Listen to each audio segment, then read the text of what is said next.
Thank you, Acting President. I'll speak on this on behalf of my colleague, Mr Davis, who'll be back shortly. I wanted to speak on this concrete debate, but I also wanted to first note, like my colleague Mr Davis did, at the shambolic nature of the government in providing briefings, timely briefings to the opposition. I think it was about over 100 days since when the bill was first introduced, and many requests for the government, for the opposition to actually receive a briefing on what we're voting on here. And unlike many other ministers, and I have to say, some other ministers are quite good at offering detailed briefings to the opposition, but seemingly with this Minister for Energy, not so. And so if we're coming in here and asked to make a decision on policy, but also a permanent change to our constitution, one would think that all sides of the parliament should be well briefed on such a change and the government's intention and the policy detail and the reasons behind it. So I want to put on the record the opposition's deep disappointment in the government for that. We know that I wanted to speak briefly. I know Mr Davis has done quite a bit of consultation in regards to the SEC, and we've actually proposed an amendment to the SEC bill, not the Constitution Amendment, but the policy bill. And Mr Davis has put forward that we propose to amend the bill to ensure annual reporting on residual issues from the old SEC, and I'm happy for those amendments to be circulated in Mr Davis's name. The fact that we're debating this together with the constitutional amendment I find a bit bizarre, because I think they're two separate pieces of, they're asking different questions. One is a policy commitment and the other is to put a piece of policy directly into the Constitution to hamstring future governments in a quite undemocratic way. We know the government has form on this, but I think it's really quite disappointing. So I don't think we should ever have made it past the thought bubble. This is what happened, because I know that this is how it happened. Daniel Andrews announced the SEC proposal during the election campaign, put it on his jacket, put a logo on the jacket, and then wanted to create an extra news story on it, so decided he would announce late in the campaign that not only are we going to implement the SEC, we're going to also put it in the Constitution. So he's trying to make a double announcement. It never should have made it this far. The Victorian Constitution is a serious and fundamental document. It is the most important legal document in Victoria. It provides a framework for democracy and responsible government in this state.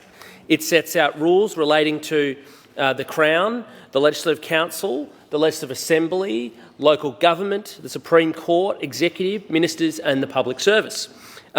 What gives Parliament the power to make laws, and it also sets out things such as the number of members to be elected, when elections must be held, who can be a member of Parliament, who can vote in elections. It's a serious document that provides a serious framework for responsible government. But that is the problem with Labor. They're not serious about doing what's in the best interests of all Victorians, and they're not serious about responsible government. Labor is treating this most important legal document as its plaything. The Victorian Constitution is a fundamental, foundational document. It is not the place for policy. It is not the place for some kind of constitutional graffiti to put in the Constitution to hamstring future governments from making democratically elected positions on policy. They are demonstrating their contempt for Victorian voters and Victorian democracy. With this bill, they're saying Victorians don't have a choice in the policies at the next election. That's what they're saying. And every other election after that. They're saying they don't trust Victorians to support their position. They don't trust future governments with democratically elected mandates to be able to change the policy positions of the government of the day. This is not just applying to the SEC. The principle of putting things in our Constitution is constitutional graffiti. It should not belong in our foundational document. So they have to take it off the table for future governments by essentially making it impossible to repeal some of their policies. Labor's position is illiberal, undemocratic and at odds with centuries of Westminster parliamentary practice. In Victoria, the parliament is sovereign. This principle was received from the United Kingdom and dates back to the Bill of Rights in 1689. Being sovereign, the parliament has the right to make or unmake any law within legislative scope of the state parliament, and no person or other body, including previous parliaments, has the right to override or set aside the legislation of the parliament. Binding future governments by preventing the amendment of statutes is antithetical of these fundamental principles of parliamentary government and undermines the democratic process. But that's exactly what this government is trying to do. So we get a press release from the Premier on the 15th of November last year. She said the Allen government is enshrining the State Electricity Commission, SEC, in Victoria's Constitution, preventing future governments from destroying it. They're trying to prevent a future government elected by the will of the people from implementing policies Victoria wants. The only conclusion one can come to is that those opposite do not trust Victorians to want their policies. It seems like they'll do anything to lock in policy, even if it means destroying the principles of parliamentary democracy.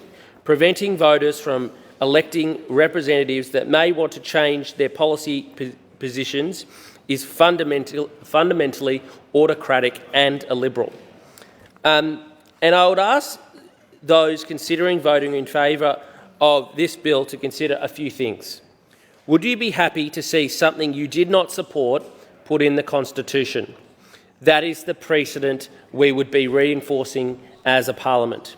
Would you be happy to know a policy, perhaps one that you fundamentally disagree with, is virtually impossible to repeal? That is the precedent this House would be reinforcing. What if it was a ban on unions? What if it was a ban on renewable energy? What if it was a ban on marijuana or a constitutional projection of greyhound racing?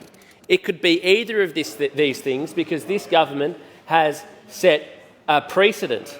I say to Mr Limbrick, what if it was a ban on vapes put in the Constitution? I think all of my parliamentary crossbench colleagues understand the seriousness of what we're debating here and the contempt of which the Labor Party has for our foundational document that is not a place for policy positions of the government of the day. It is a rule book. It is a place for serious rules governing how we make rules in this state. This particular example is a little perplexing because Labor are attempting to enshrine what is essentially a reborn shell of an entity that was privatised almost 30 years ago. These days, it mainly seems to consist of a few mugs, show bags, jelly beans, pens, jackets with the SEC logo. Almost 40% of Victorians were not even born when it was privatised. An FOI request by the opposition showed the Allen government spent a total of $380,593 on SEC merchandise, including $2,172 on Minnesota canvas colour tote bags, $820.45 on 300 wooden yo-yos, $924 on 100 Campster mugs, $4,193 on strategy launch canvas tote bags, $3,231 on booklets and postcards, and $7,062 on branded templates and visual guidelines, $791 on 100 calico tote bags. Exactly. We saw, an event at Parliament with all the show bags and jelly beans and everything else, and we even saw at the Melbourne show the government spend a bucket of money to have a stall at the Melbourne show for the SEC. Really? While power prices are going up, while Victorians are feeling the pinch, we see the government branding of the SEC, which is doing nothing to reduce power prices to all Victorians. Contemptuous.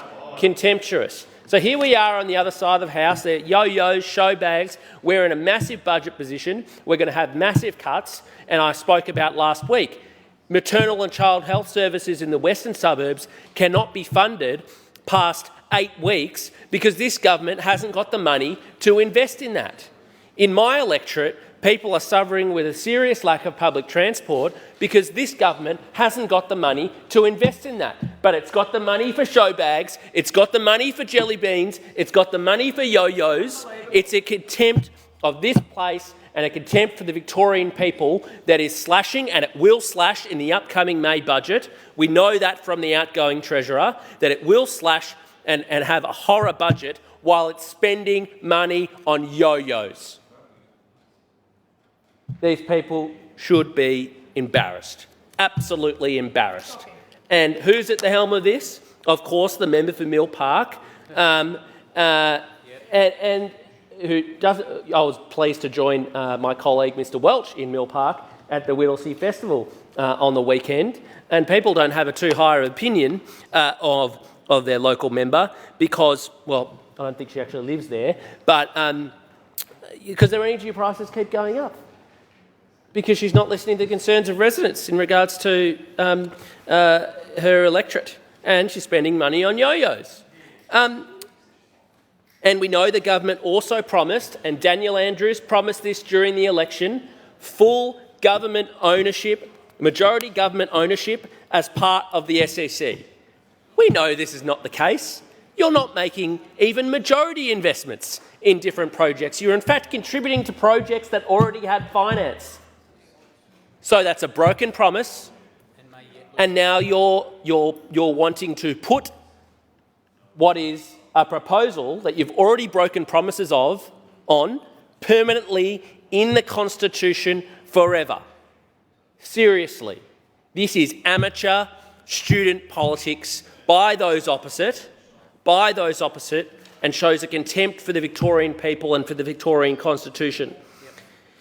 Now, we know what the speaking notes of those opposite will say. We know what the speaking notes of those opposite will say. Because Labor claims that it was us on this side of the chamber that privatised the SEC. And that's true, and we are proud of it. Not only did it significantly contribute to the budget repair after finances were destroyed by those opposite, it also lowered electricity prices for Victorians. That's not me saying that. That is Tony Wood, an energy expert at the Grattan Institute. In the decade following privatisation, prices were generally low. Additionally, Victorian power networks delivered electricity at the lowest cost than government-owned counterparts in New South Wales and Queensland. If you hated privatisation so much of the SEC, and all of your talking points will say that, if you hated it so much, why on earth did the Bracks and Brumby government do nothing to renationalise the electricity market? Would any members following on the other side like to offer an excuse as to why they left it as is? Would they like to offer an excuse or maybe an apology on why the government did not renationalise the energy network if they hated it so much and thought it was so nasty? I wish we could take all the credit. I wish we could take all the credit for privatising the SEC. But we know if we check the Hansard, and I did, it was the Kirner Labor government that began the process of privatising the SEC. And I want to thank my friends at the Parliamentary Library for some information on this, which I would love to educate my colleagues on.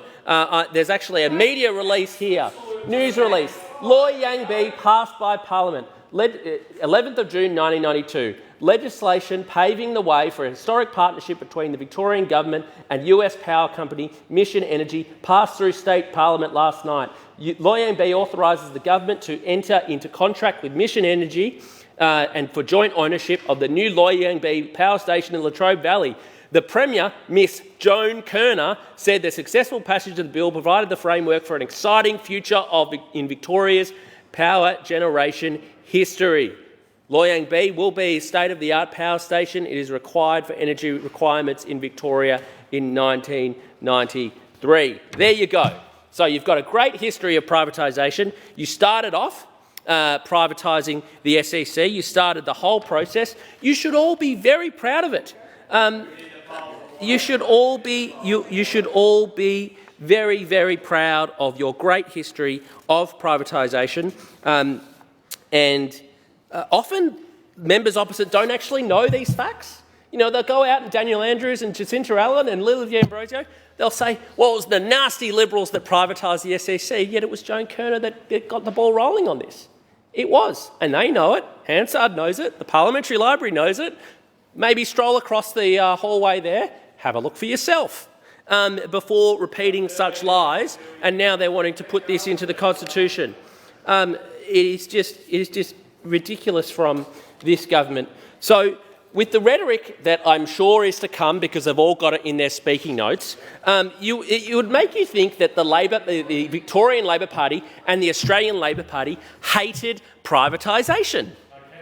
I'm here to tell you they don't. It is actually in their DNA. So I brought receipts. In 1990, those opposite flogged off the State Bank to Keating and the Commonwealth Bank, in the form of the Commonwealth Bank, who then sold it off.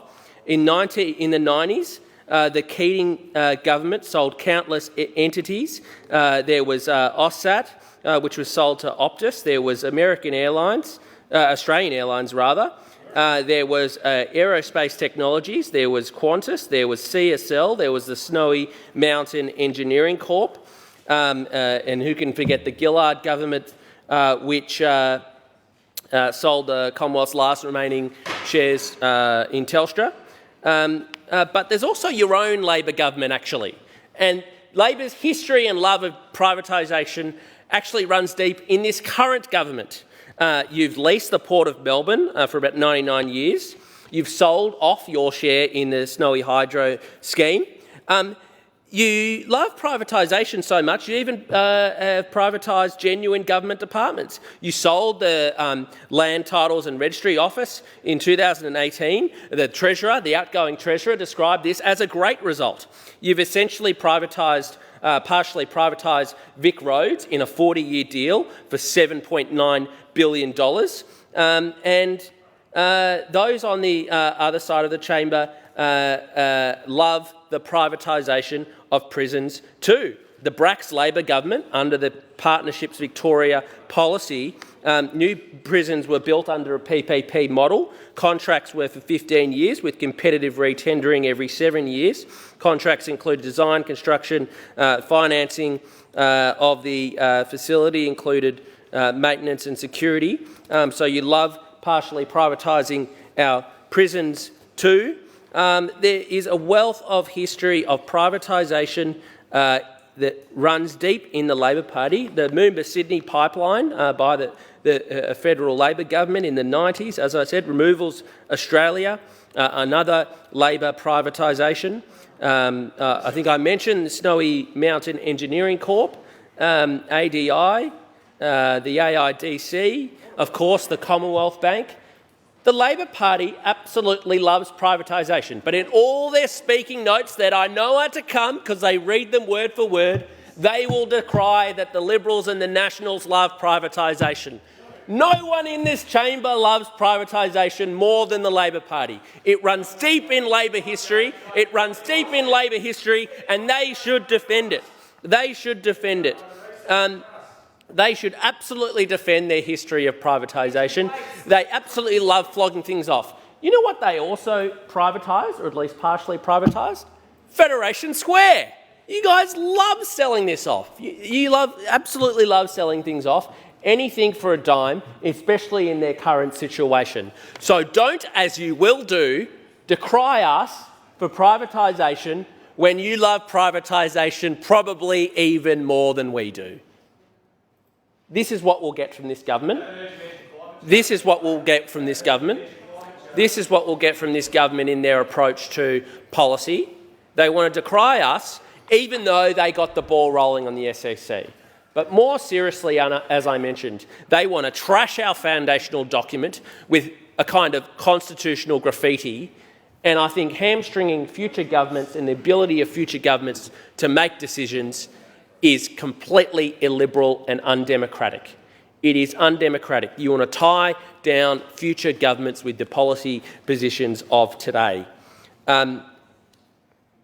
Returning to the heart of this bill, I want to talk about legacy for a second. I think all of us in this place, when we leave, want to look back and see the positive change we have made. Supporting this bill, which tarnishes our democracy and our parliamentary system, will tarnish your legacy and the legacy of anyone who would support such a proposal.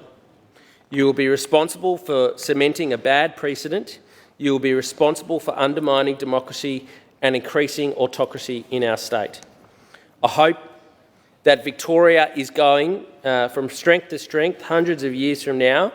If it is, people look back and read your name in Hansard and know, and that they will know that it despite you, not because of you. How could anyone could support this bill in good conscience is beyond me. Those opposite should hang their heads in shame, because this is one of the most shameful pieces of legislation that have been brought into this place, and I urge the council to reject this amendment.